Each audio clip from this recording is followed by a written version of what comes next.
The stars outside the station were silent. They did not shine like they used to. After the war, everything was quiet, too quiet. Inside the old space station, a man named Ethan worked alone. He was the last human there. His job was simple: keep the machines running. But the truth was, most machines didn't matter anymore.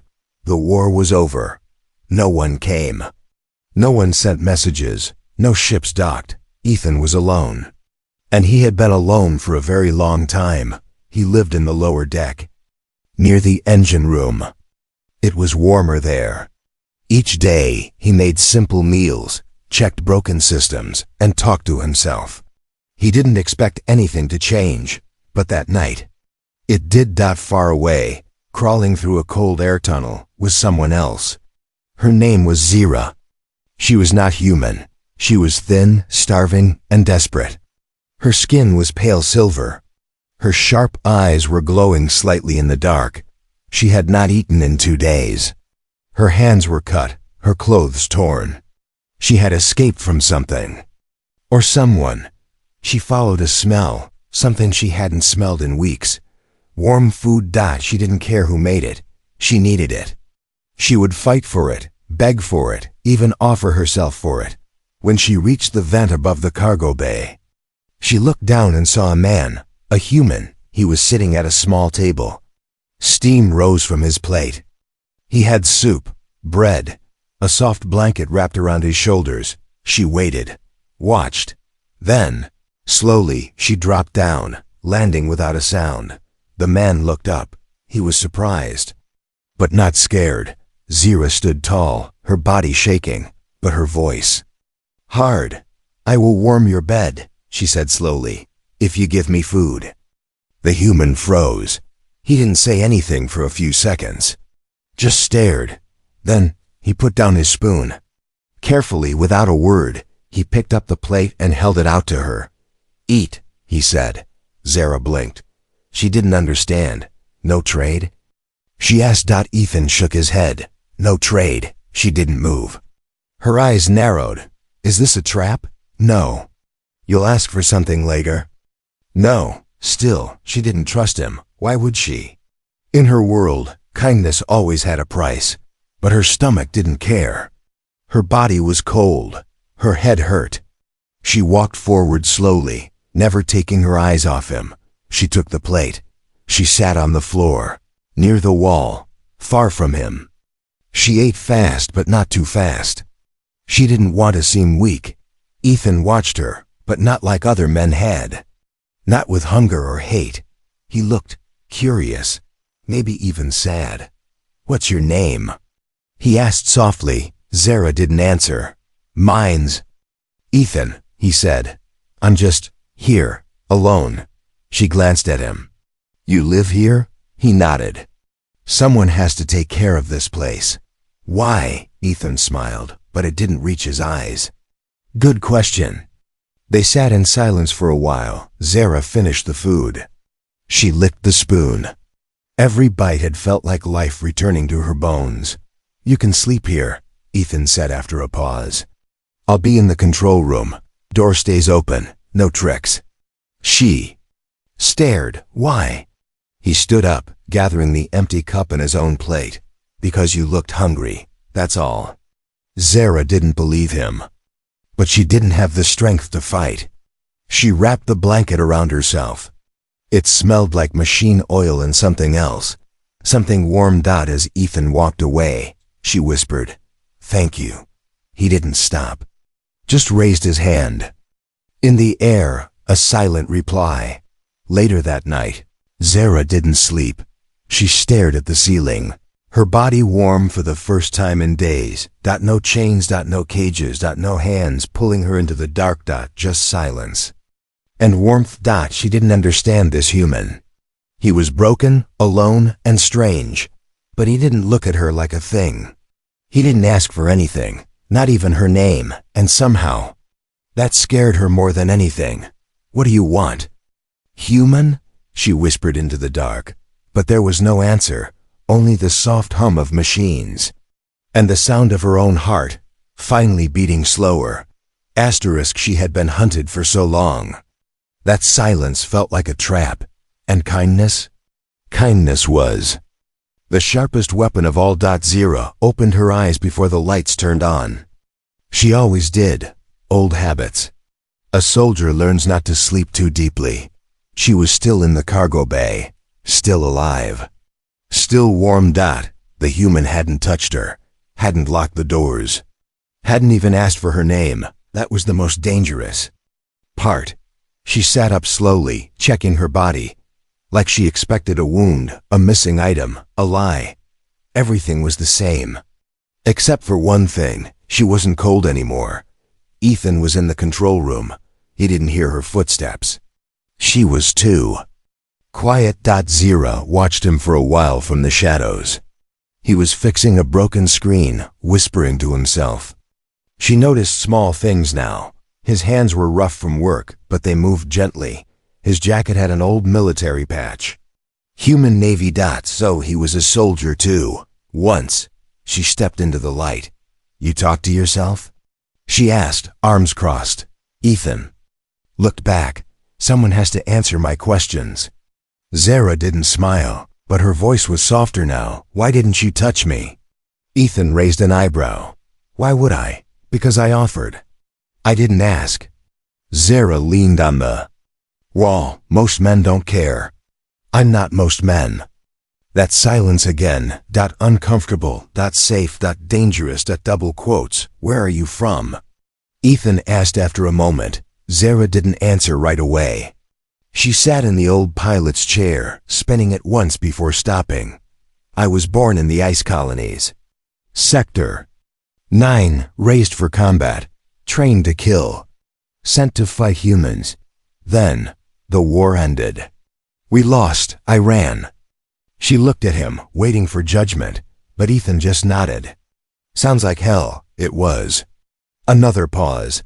Ethan turned a knob, and one of the screens flickered. A static-filled signal was coming through, faint, broken, in a language neither of them spoke. What's that? Zera asked. Been hearing it for days, maybe longer. Could be nothing. Could be something. Zera stepped closer. The sound wasn't just noise. It had rhythm, a pattern. Maybe a message. She didn't like it. You should trace it, she said. Ethan shrugged. It's not hurting anyone. Zera frowned. Not yet. Later, they sat in the small mess area. Ethan gave her more food. She took it without asking. Do you always help strangers?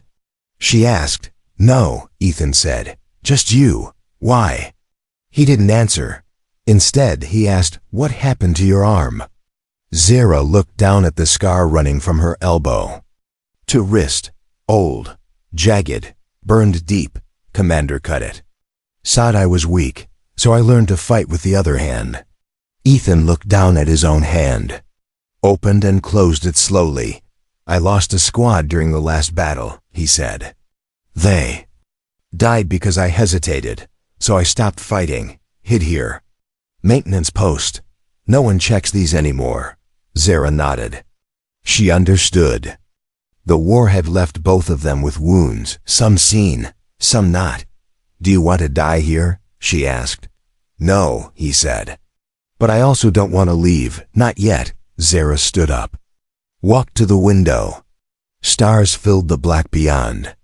Cold, distant. She whispered. I don't want to run forever. Ethan heard her, but said nothing. That night, when he went to sleep, Zera stayed awake again. She walked the halls, looked at his tools. His small, organized world. She found a hidden drawer in the back wall. Locked. She didn't open it. Just stared. Everyone hides something. And Ethan was no different. In the morning, Ethan found a note near his bed, written in simple handwriting. Thank you for the food. I'll leave soon. Don't follow. But she hadn't left. She was standing on the roof of the station, suit on, helmet in hand, watching the stars. Ethan climbed up quietly. That signal, it's getting louder. Zera nodded. I know, and someone is coming. I can feel it. Ethan looked at her. The wind from the vent blew through her hair. She looked strong again, Dangerous. But not to him. I don't want you to go, he said. Zara didn't look at him. Just said, I'm not good at staying. Then just stay for today. She glanced at him. Only today. But they both knew. Today was already more than either of them had planned. Some sounds in space are not meant to be heard. Some signals are not meant to be answered. But she listened anyway. Because something was calling her. Zara heard it again. The sound. It came at night, just past the hour when silence felt too loud. A soft pulsing beat. Like a dying star's heartbeat. Slow, repeating, faint, but real. She was lying in the dark, eyes open. Her breathing quiet. Ethan was asleep in the next room, but the sound wasn't coming from his room, or from the station walls. It was coming from outside, from space. She sat up, pulled on her boots, moved like a ghost through the halls. She followed. The signal. Not with her ears, but with her instincts. Down into the communication bay. The lights were dim, flickering. The panel blinked with unread messages, warnings, and error codes. She sat at the console, fingers flying over the controls. There it was again, that signal. Low frequency, repeating, buried under static, hidden, like it didn't want to be found but needed to be. She adjusted the filters, cleaned the signal. Now she could hear it better. 3 tones. Pause. 3 tones. Pause. Over and over. It wasn't natural. It wasn't random. It was a code. Morning came. Ethan walked into the kitchen, rubbing his eyes. Zara was already there, sitting silently, watching the wall as if it would open a secret. You're up early, he said. I didn't sleep. He poured water. Because of the signal? She didn't answer. But he knew. I told you, he said. It's probably an old distress call. No, she replied. This is something else.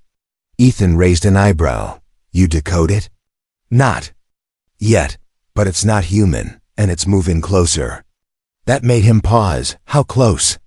Close enough that we won't have time if we wait too long. Later that day, she went to the maintenance wing. Ethan followed her. What are you doing? He asked, preparing. For what? She stopped, turned to him. For war or for running? Whichever comes first. Ethan frowned. We don't even know who it is. Zara grabbed a wrench, tightened a loose bolt. You think a friendly ship hides behind coded signals? No ID, no reply. He sighed. So what do we do? Zara looked at him seriously. We don't do anything. I do. You stay hidden. Ethan stepped forward. This is my station. And they won't care, she said. If they come, they won't ask questions. They'll take what they want. If you stay near me, they'll take you too. He stared at her. Who are they? Zara's. Voice dropped. The ones who don't forgive. That night, Zara stood by the hangar window, watching the stars. Something inside her was awake now, something old. Something violent. Memories. She remembered the faces of those she had betrayed to escape, the ones she left behind. The codes she stole. The command ship she sabotaged. She didn't just run from the war. She ran from her own side. Now they had found her. They wanted her back, or they wanted her dead. Ethan found her there. You're not just a soldier, he said quietly. She didn't look at him. No, you were important to them, yes. And now they're coming for you. She turned. Her eyes were cold now. But there was fear too, hidden behind steel. If you're smart, Ethan, you'll throw me out the airlock. He didn't move. Just leaned against the wall. I've done stupid things before, he said. Helping you is one more. Zara closed her eyes. You don't understand what's coming. I don't care. She looked at him, truly looked. Why? Because you didn't run when you had the chance. They stood in silence. 2 broken people, waiting for something worse than death. Outside the window, in the far black of space, a faint shape blinked once, then vanished. A ship. No lights, no signal, But it was there. Watching. Waiting. Asterisk. Zara sat in the engine bay, staring at the wires she had already fixed twice. Her hands moved, but her mind wasn't here. She was thinking about the ship in the dark, the one that didn't speak, the one that knew her name, even if it hadn't said it yet. Ethan was upstairs, scanning space like it would offer him answers. He didn't know what to do. Neither did she. Later, she walked into the control room. Ethan was there, looking at the long-range scans. A small red dot blinked on the edge of the radar. Still distant, but closer than before. She stood behind him. "You need to hide," she said. He didn't look at her. "I'm not hiding. This isn't your fight. But you're here," Ethan said. "That makes it mine." Zara walked around him, faced him. "No," she said firmly. "I'm not worth that." He looked at her, eyes tired but calm. "Don't I get to decide that?" That night, Zara packed a bag. Not much, just what she could carry. Old training kicked in. Check gear, count rations, load weapon, silence heart. She walked toward the airlock, but Ethan was already there, leaning against the door. "I figured you'd leave," he said. "I have to." "No, you don't." She raised an eyebrow. "You'd rather die than let me go?" Ethan smiled a little. "You're not the first to run." "But I might be the last," she said softly. She moved past him, opened the door. The hallway ahead was dark, cold, empty. Freedom waited at the end, and maybe death. She paused. Then asked, "If I leave, what will you do?" Ethan shrugged. "Fix the water line, feed the rats, wait for another ghost to show up." Zara laughed, not loud, but real. She looked back at him. There was a long silence between them. Then she said, "I don't know how to stay." Ethan nodded. "Then stay and figure it out." Outside, the signal changed.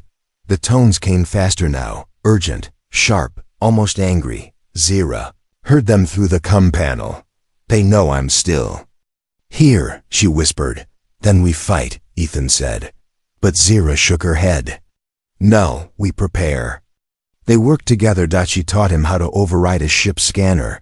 He showed her how to lock down the lower decks. She rewired the turret system.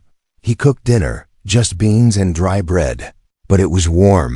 They didn't talk much, but every glance said more than words. Trust was growing, in the small space between fear and hope. Later, as the lights dimmed for night, Zara sat alone near the cargo bay, the place where they had first met.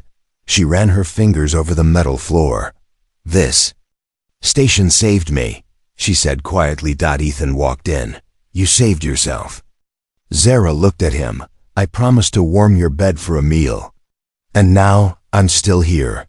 Ethan didn't smile this time. He said something else. Something that made her freeze. "You don't owe me anything, but I think I owe you a reason to stay." The moment held still, like gravity had paused. Outside the window, the enemy ship came into view. No lights, no flag, no mercy. Inside the station, two people stood in silence. The war was coming, but now neither of them would face it alone. Asterisk, she had been hunted across 5 star systems. She had escaped prisons, patrols, and planets on fire. But she had never been afraid like this, not when someone else might die because of her. The enemy ship arrived, without warning. No message, no request to dock. Just a shadow slipping through space, like a ghost in zero gravity.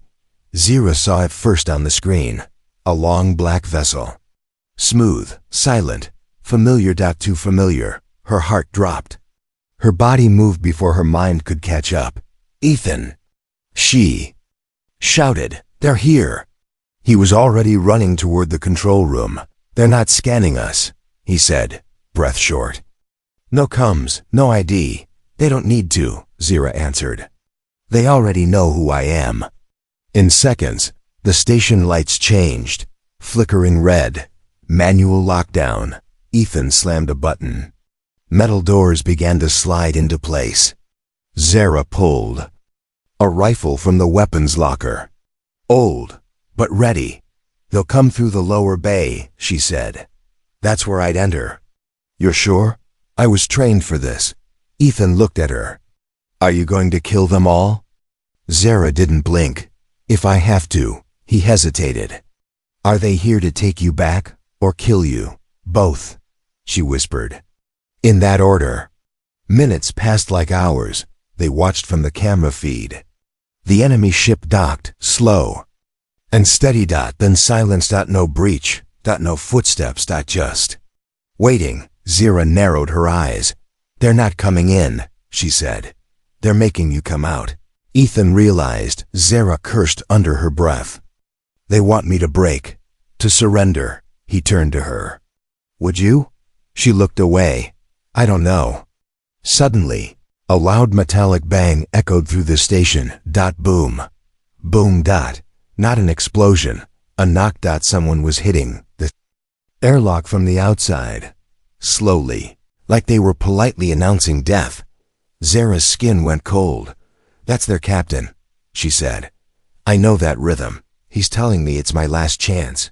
Ethan picked up a small weapon. Then, what do we do? Zara looked at him. Her voice was calm now. We fight.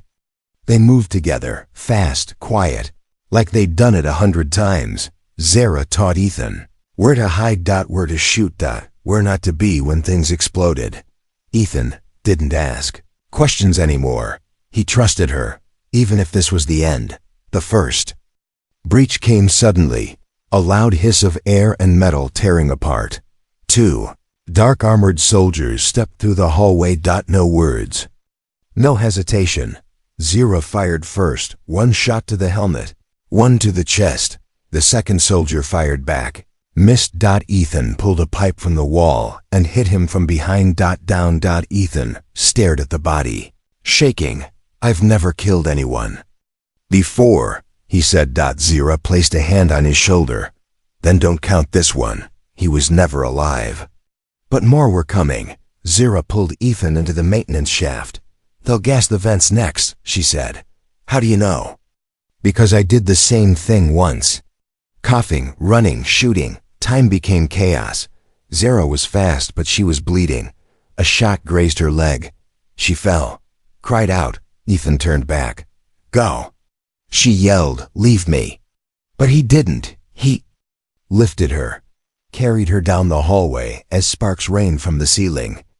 You're heavier than you look, he joked, breathless. Don't drop me, she growled, not planning to.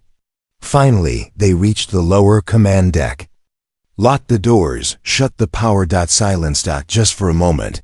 Zara leaned against the wall. Blood ran down her leg. Ethan wrapped it quickly with cloth. You okay? He asked. I've had worse. You were right, he said. They don't stop. No, she whispered. They don't. She looked up at him. Tired, angry, grateful. You should have left me. Ethan smiled. I told you.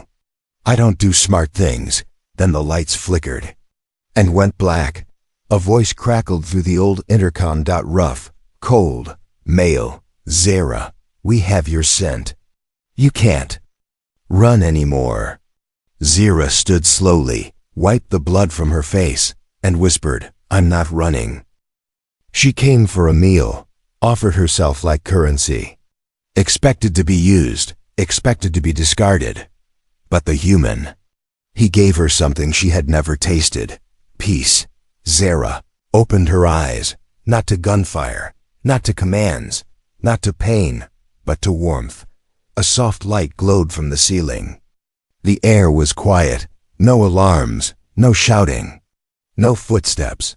She was lying on a small cot. Blankets covered her. Her leg was bandaged, her arms clean. She sat up fast, instinct still alive. Her hand reached for a weapon that wasn't there. Then, she saw him, sitting beside her, asleep in a chair. Ethan. Unmoving, breathing slowly, his head leaning back against the wall. Zara stared at him. In her world, no one watched over you unless they wanted something. But Ethan hadn't touched her, hadn't taken anything. He had just stayed. She moved her injured leg, winced, It wasn't broken, just burned. Could have been worse. She looked around the room. The bodies of the invaders were gone. The weapons were stacked neatly in the corner. A tray sat beside her bed, with bread, broth, and a small silver fruit from storage. She blinked. Fruit. He had saved the last one. For her. Ethan stirred, eyes opening slowly. He saw her awake and smiled. "You made it," he said. "You're still here," she replied. "Where else would I be?" Zara looked down at the food. "I offered you my body for a plate of soup," she said, voice low. Ethan leaned forward. "And I gave you everything I had and asked for nothing. Why?" She whispered. Ethan paused, then said, "Because I know what it's like to feel worthless." Zara didn't cry. She never cried. But for 1 second, something inside her chest felt soft, dangerously soft. They sat together later in the main hallway. Zara had her legs stretched out. Ethan was fixing the control wires beside her. "You killed 3 of them," she said. "Yeah," he replied. "Didn't think I could." "You fought like someone who had something to lose." Ethan didn't respond. He didn't need to. She understood. He had been alone too long. Now he wasn't, and he had decided. She was worth protecting. Outside, the enemy ship had drifted, lifeless now, disconnected, but not destroyed. Zara watched it on the monitor. "They'll come again," she said. "I know," Ethan replied. "We won't survive next time." "Maybe," she turned to him. "Why not run? Take an escape pod. Go somewhere safe." Ethan shook his head. "Because nowhere is safe. Not unless you're with someone who gives a damn." Zara stared, then said, almost without thinking, "I stayed for the food." He looked at her. And then you gave me something better." He smiled. "What?" She hesitated. Then answered, "You made me feel human." That night, she didn't sleep on the floor. She sat beside Ethan in the engine room, where it was warm, where the stars could be seen through the glass ceiling. No touching. No asking. Just breathing the same air. And for the first time in years, Zara didn't feel like prey, didn't feel like a weapon, didn't feel like a criminal. She felt like she belonged. In the dark, Ethan spoke. "I have food left for maybe 10 days. Then we hunt," Zara replied. "I don't even know what." "You like to eat. I'll eat anything, except pity." They both laughed. Quiet, real, alive. Outside, far beyond the stars, more ships were moving, but inside that lonely station, 2 souls were no longer drifting. They had found something rare. Not love. Not yet, but something better to start with, a reason to stay. Asterisk, she had survived war. He had survived loneliness. But this was the first time either of them had to survive peace. The station was quiet again, but not empty. Not anymore. Ethan stood on the outer deck, holding a small repair torch. Sparks danced in the air like tiny stars. Beside him, Zara tightened a panel with her bare hands, leg wrapped in cloth, eyes sharp. They didn't speak much as they worked. They didn't have to. They had learned the rhythm of silence. A silence that no longer hurt. 2 weeks had passed since the attack. The enemy ship had been stripped, its weapons disarmed, its memory core wiped. Zara had made sure of that, personally. "I'm not running anymore," she had said. Ethan believed her. The station had changed. Rooms once filled with dust were now clean. Power was stable. Systems were running. Plants from old rations now grew in crates under heat lamps. Zara even smiled once when she saw the first green sprout push through the dirt. "What is it?" Ethan had asked. She didn't answer, but he saw it in her eyes. It was life. Something she thought she'd never see again. They had started calling it home. Not officially. Not out loud. But in small ways. Ethan cooked 2 meals now. Always 2. Zara fixed broken things before he noticed. They shared stories in short sentences and long glances that said more than words. One night, Zira sat on the rooftop, legs crossed, head tilted toward the stars. Ethan joined her. They didn't speak for a while, just watched the galaxy move. He finally asked, "Do you miss your people?" She didn't answer for a long time, then said, "I miss what I thought they were, but not what they became." He nodded. Same. The next day, they picked up a signal. Faint, human language. A real distress call. Ethan turned to Zira. "Should we answer?" Zara looked at the screen, then at him. "Someone helped me when I was starving," she said. "Maybe it's our turn." He smiled, for the first time in years. Ethan felt like he was exactly where he was supposed to be. They began preparing. New rooms, extra beds, repaired shields.